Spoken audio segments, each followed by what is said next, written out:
Broadcasts of HIKI NŌ are made possible by the support of viewers like you. Mahalo. And by Bank of Hawaii Foundation, investing in Hawaii's future by promoting collaboration, critical thinking, and other 21st century skills through HIKI NŌ. Kamehameha Schools, empowering Hawaiian keiki to explore, discover, and inspire. ABC Stores, a local company helping to transform education and develop Hawaii's workforce through bold learning initiatives like HIKI NŌ.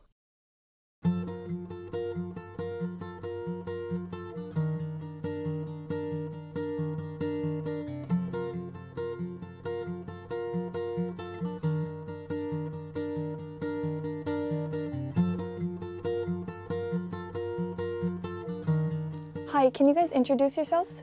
Hi, my name is Ronald Crivello-Kahihikolo, and I graduated from Konawaena High School on the Big Island of Hawaii. And my name's Marlena Lang, and I graduated from Kauaʻi High School. Well, my name's Tyler Bright, and I graduated from Waiʻanae High School on Oahu.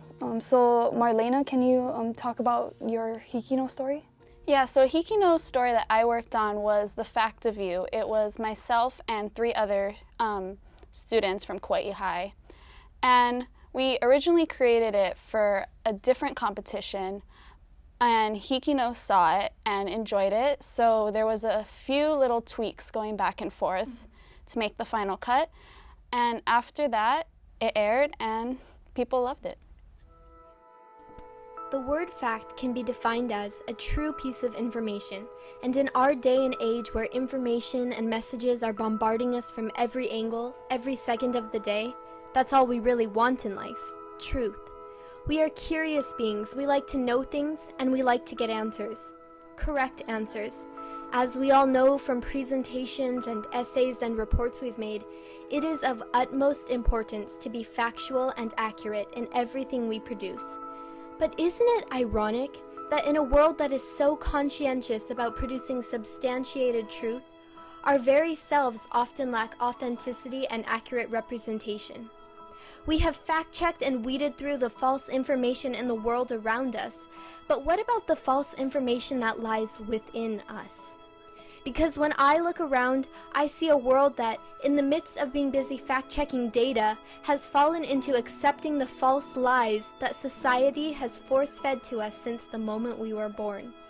That we have to be perfect and have it all together, that we can't be different, that appearances are everything.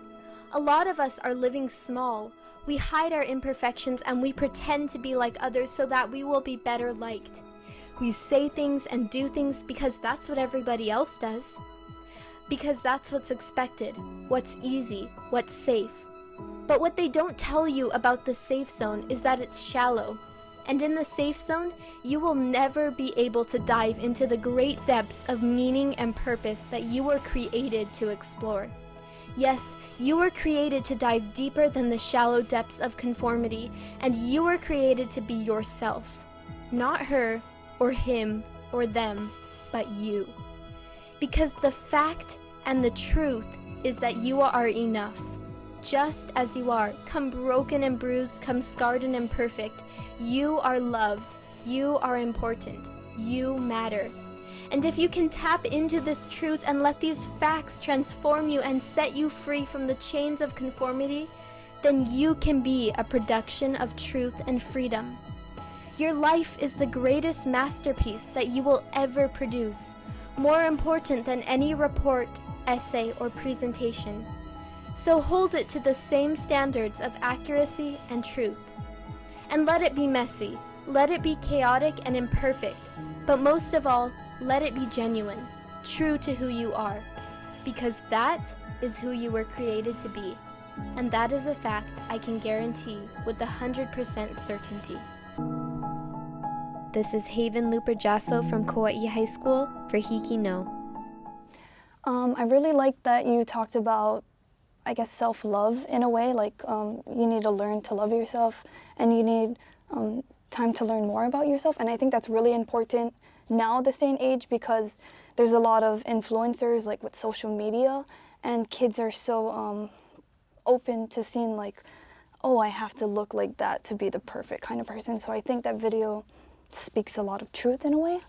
I really loved your video. In the beginning, I loved how you talked about fact-checking because that resonates with me personally because journalism is so important to have real information and to be spreading nothing but the real and authentic information out there because fake news is happening today and it's so horrible. So Marlena, what is one thing or some things you learned from creating this video? So I learned a lot of teamwork because I did work with 3 others. And you know, you gotta accept and think about everyone's ideas and kind of bring them together to make a great piece. So teamwork was definitely a huge thing that I learned. And also, I did do a lot of the, not all, but a lot of the filming. So, and it was my first time working with slow-mo. So learning that technique and everything was also very helpful during that video. Yeah. Ronald, can you talk about a story you worked on with HIKI NŌ? Yes, so I worked on a piece called The Red-Headed Hawaiian. It was about a pale-skinned man with red hair who grew up in a very rural place, and he was different. He was an outcast in the middle of everybody that was brown-skinned and among other people who were just different from him, and he went above all odds and wanted to implement and sort of illuminate the message that being different is okay and your differences should push you to do whatever you want in life. I sometimes admit this, but I was the guy you didn't want to hang out with, all right? I was the guy who, let's go to the beach instead of going and studying for just like an hour for a test or something. Dr. Rudy Puana's honest and direct manner kept the attention of 10th graders during his visit to Konawaena High School. Dr. Puana runs a pain clinic in Hilo on Hawaiʻi Island and wrote the book The Red-Headed Hawaiian, in which he describes his journey of being raised in the fishing community of Kahalu'u on Oahu. He struggled as a youth for being teased for his red hair and grew up in a culture where just getting by is good enough. Dr. Puana co-wrote the book with his friend, writer Chris McKinney, where they met attending Mid-Pacific Institute on Oahu. He came to me and he said, "This is a great story. You just can't write. You do not know English. You're a horrible writer, but the story is amazing." 10th grade English teacher Mrs. Wickersham assigned the sophomores to read the Red-Headed Hawaiian book and then write a 1-page reflection with illustrations about our favorite parts of the book and what inspired them. He was sitting on his couch with his friend who actually wrote the book later, Chris McKinney, and then they were watching the TV show called General Hospital, and that was the point where he was like, "I want to be a doctor," and then Chris was like laughing and was like, "No, you can't," and then he was like, "Yes, I can. Just watch me." Took a long time to figure out, hey, I got to make some good choices. So, other than Well, Rudy Puana really talks about the struggles that Hawaii kids deal with on a daily basis, where he grows up, the family he comes from. And as he encounters each of those struggles, he has to make choices. And I really wanted my students to look at the choices he makes and start connecting with the choices and, hey, I have that struggle too. What kind of choice am I going to make? In his book, Dr. Rudy describes his experiences on the mainland, such as attending Creighton University School of Medicine and training at MD Anderson Cancer Center in Houston. He also writes about Simeon, an elderly patient from Hawaii that made him realize his connection to Hawaiian values and his journey to return home. So the question was, do I recommend people moving from here to absolutely get out of here? Get out, all right? We want you back. We do. We really want you back, but get out. And I think that is so important because this world is so huge and it offers so much. I think you can grow up in one place and then decide that this is what you want to do, this one tiny thing, and then you just do that for the rest of your life. Another lesson Dr. Puana shared during his visit was to not let your past determine your future. Just because you failed in school, that doesn't mean you're going to be a failure in life. Society is going to decide if I can do something. If I don't do good in school, then okay, I can't be a doctor, I can't be a business, I can't be a lawyer. This is how good you did in school. Now you can do this. You can't do this because you didn't do good enough, but you can do this. Dr. Rudy Puana is a good example of how to not let society determine what you are going to do in life. This is Ronald Crivello-Kahihikolo from Konawaena High School for HIKI NŌ. This is great. I thought that was a very inspirational piece, the fact that he just said, I want to be a doctor, and then he just became a doctor. I thought that was really cool, and for like Hawaii students to just see that, I think maybe it would, get them moving, like, oh, I can do this if I just put my mind to it. Yeah, I really enjoyed how you showed his backstory, explaining where he came from, just getting by was good enough. Like, no one expected much of you, and how he took that as, even in school, like, he didn't do well, but he took all that motivation of people doubting him to become something much more than anyone expected. So what did you learn from working on this video? So this was actually my first HIKI NŌ video. I was doing it all by myself, but I definitely learned how to work independently, and then I also learned how to work with peers around me, even though they weren't necessarily on the video. Because I tried to do it all by myself because, I had this whole pride thing. I was like, I can do this video all by myself, I can finish it, I can give a beautiful message. But that was completely wrong. Like, when I first got my first critiques back from PBS, I was mad. I was kind of irritated because I thought it was perfect because I'm kind of a perfectionist. So then I asked my teacher for help, and I asked my peers, like my friend group, and they gave me so much suggestions. And it was just super helpful in the process of making this video because it was my first one again. So Tyler, what HIKI NŌ video did you work on that meant a lot to you? I got to work on a story called Voyaging Through Time, and it's about the hokulea and how they're passing down the torch to younger generations. Kuha'aheo. Kuha'aheo means to stand firm and to be pa'a, to be strong. And I feel like as Hawaiians, we should be pa'a to our culture. Polynesian Voyaging Society Captain Lehua Kamalu believes this is the time to look for the helpers. Our whole organization is built off the help of others. It's a whole community that launches a canoe, they say, and it really is true. Every part of your community has to come together for you to make the voyage happen. Super clear today.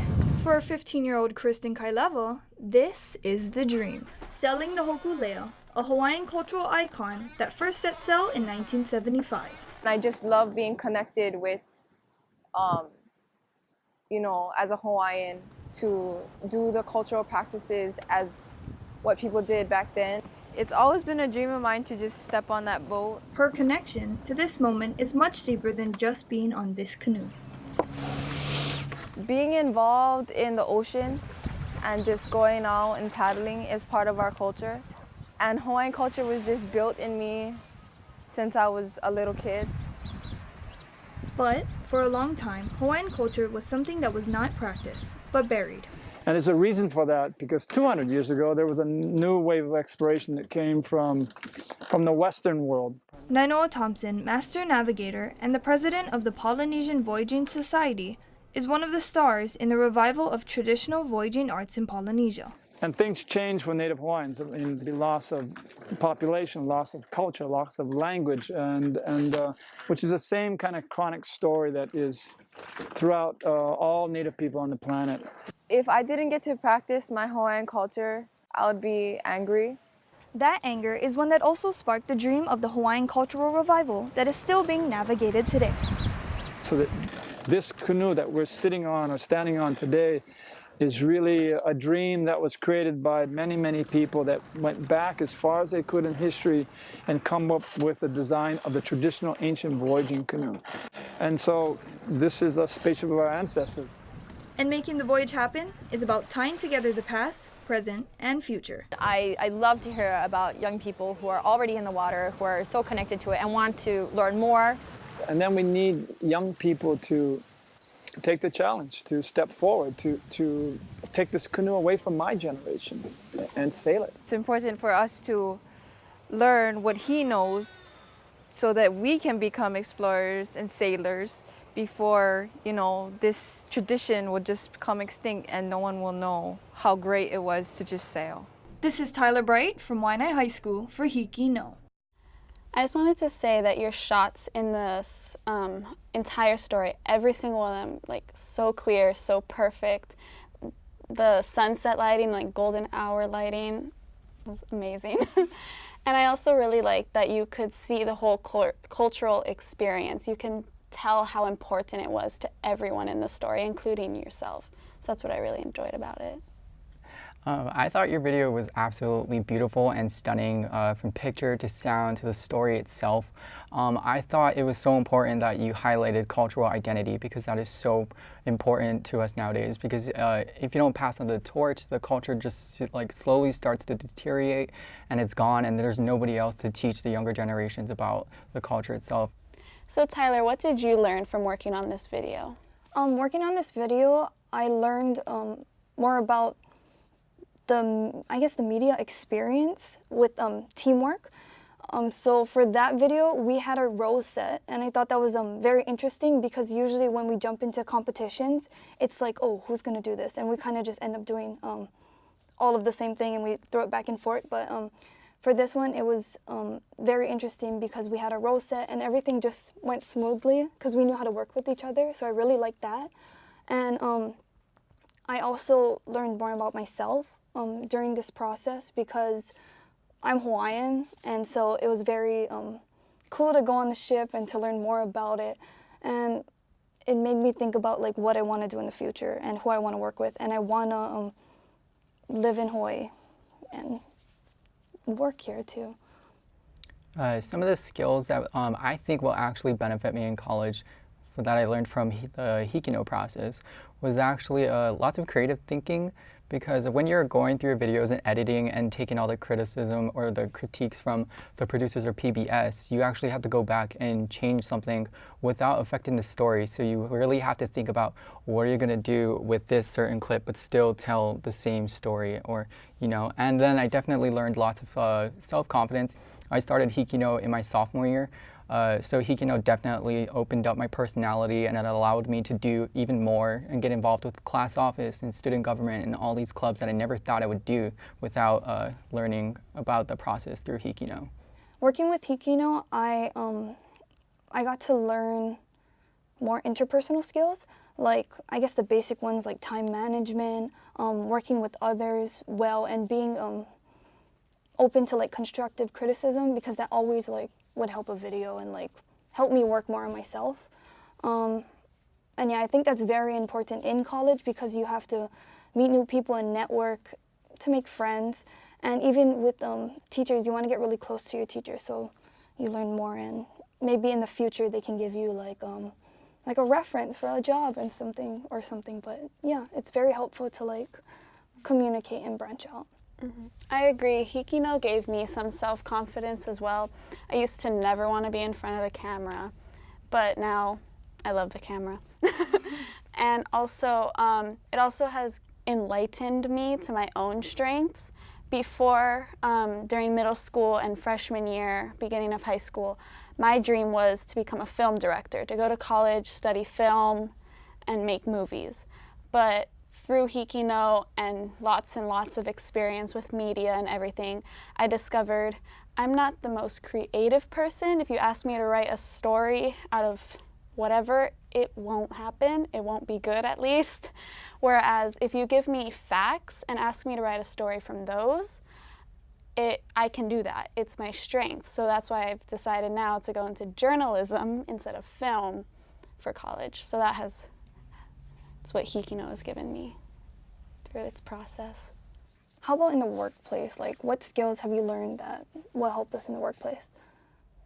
I think definitely, as we said before, communication, self-confidence, working with others. I mean, no matter where you work in life, you're going to have to work with others. You're going to have to communicate with others. You're going to have to be confident in what you're doing. I also think communication with your customers and having good personal skills will be good for the business, so like learning that is very important.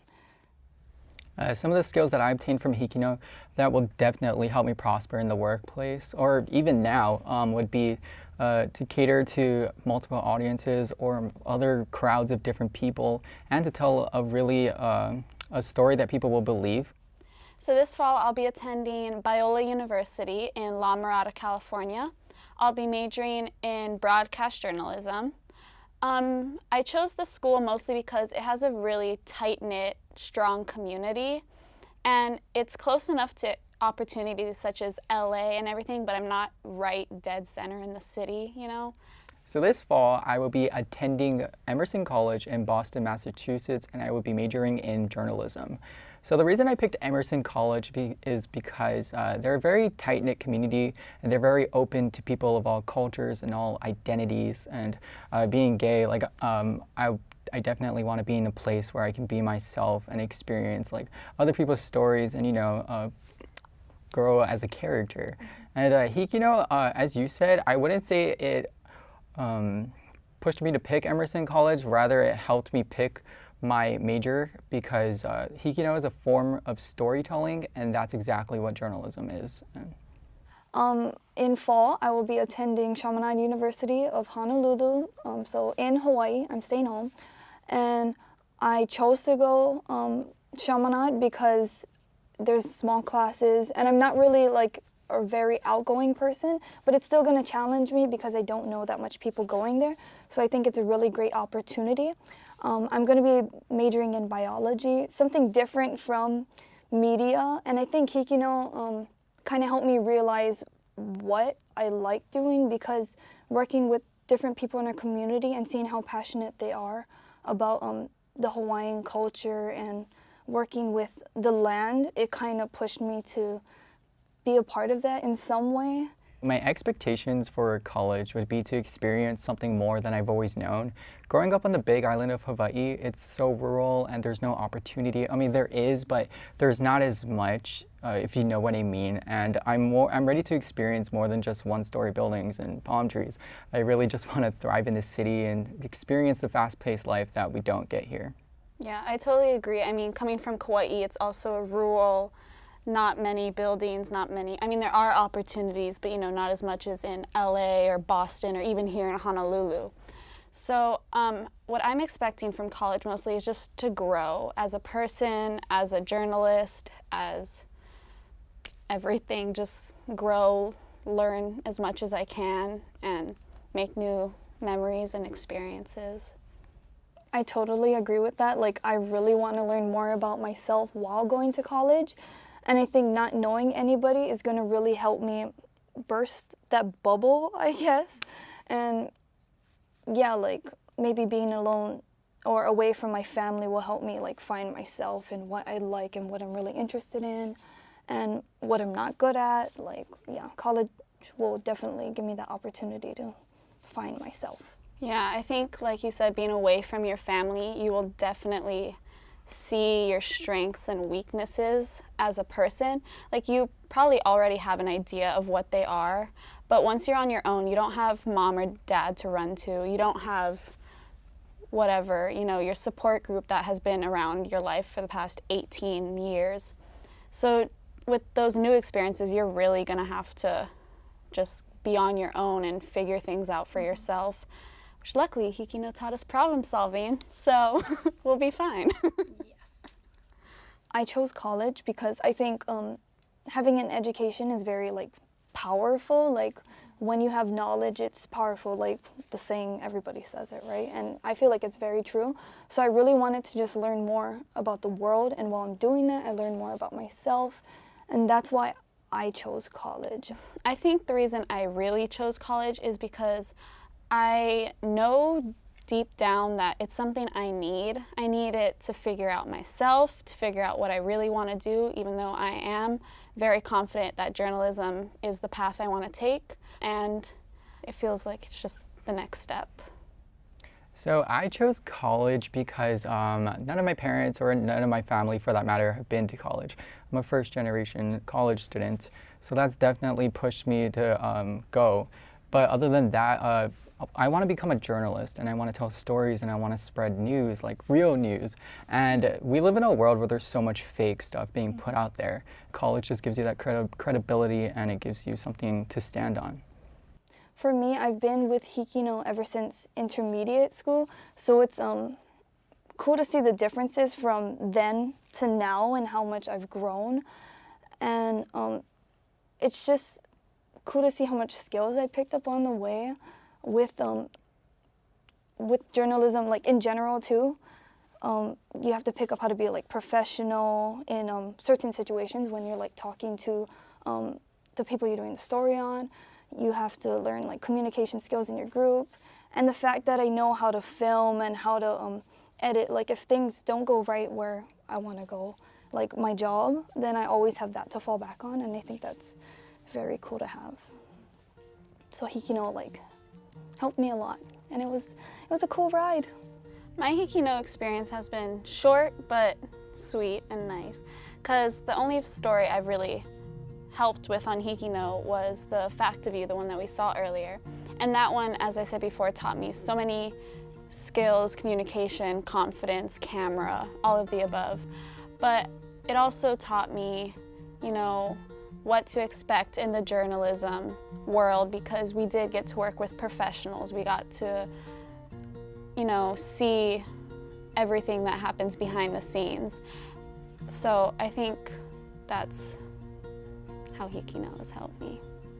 The way I see it is that, you know, I'm the baby crawling on the floor, I'm trying to stand up, you know, that's what HIKI NŌ was for me. And then I fall down because of all the critiques, like the critiques that I get from the PBS productions. And it's just really helped me out in life. It's just been the first step that I've taken, you know, to take that bigger step in the real world, in college, and real life when I get a career.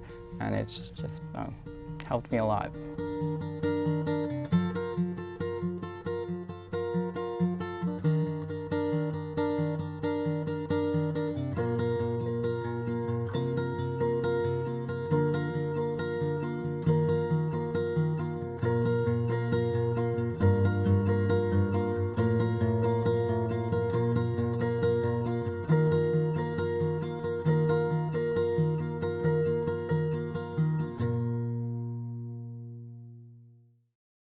Broadcasts of HIKI NŌ are made possible by the support of viewers like you. Mahalo. And by Bank of Hawaii Foundation, investing in Hawaii's future by promoting collaboration, critical thinking, and other 21st century skills through HIKI NŌ.